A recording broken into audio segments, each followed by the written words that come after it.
This is the score.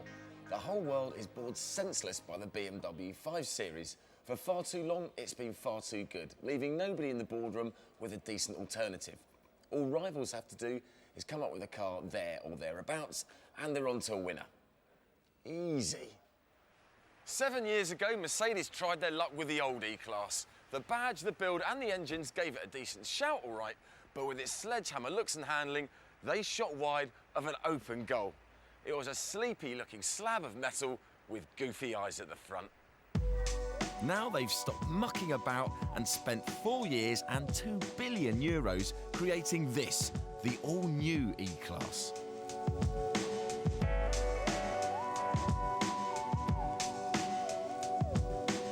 It's been genetically modified to look like other, more rakish members of the Merc family, the C-Class and S-Class. The E is now quite the lean, mean young shaver about town. And looks-wise, I'd give it the nod over the 5 Series.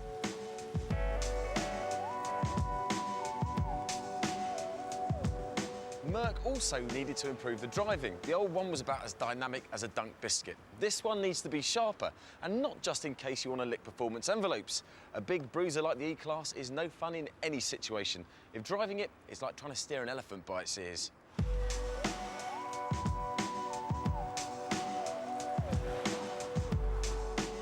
I can safely say this car has undergone a personality change. It's more confident, precise and intimate than it has been for years. It's not quite as raunchy as the 5 Series, and it doesn't ride quite as well, but it's not that far off. It's got a new lust for life when it comes to steering and the way it moves, which means if you're up for a bit, so is the new E-Class. To kick off with, there will be 2 V6s and a V8. A supercharged entry-level 2-litre version will come later in the year, along with a top-end 5.5-litre AMG. As always, stick to the autos, don't bother with the manuals. Merc interiors used to be very much Stein half empty, designed with all the fun and fervour of a salt mine. And let's not forget, the old E-Class was so vast inside, you could use it as an arena for international cat swinging. But not anymore. This one is a lot more snug and compact, and a lot better for it too. The arms-folded styling and old-school controls have given way to a warm, curvy, voluptuous, buxom dashboard that could just be the final temptress in order to get you to loosen the grip on your BMW keyring. And look at this.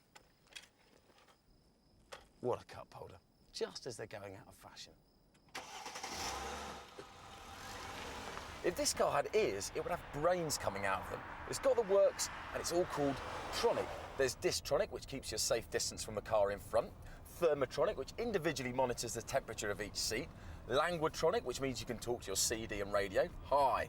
You can receive text messages and emails. There's a multi-contour seat, which massages your bottom, and a newfangled air suspension system.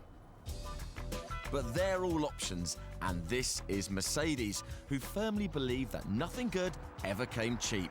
The sale of a vital organ is all that comes between you and 3-pointed star luxury. There is one Tronic that comes as standard, and that's the Sensotronic braking system. A system so quick and clever that it actually sees accidents before they happen. All right, I made that bit up. What it does do is look after you when you're braking in the wet, when you're skidding, when you're braking on bends, or in an emergency stop. Receiving emails while having your backside massaged is all very well, but nothing beats stopping when you really have to. Available from the beginning of August, Mercedes are typically cagey about prices, but they're expected to start at around 25 grand for the entry-level classic model. So, can we breathe a huge sigh of relief and weep uncontrollably as the tyrannical reign of the 5 Series comes to an end? Well, no. Mercedes have played their part and produced a very good car, but the BMW is still better. And with the new 5 Series just around the corner, the new E-Class looks set for a rough ride.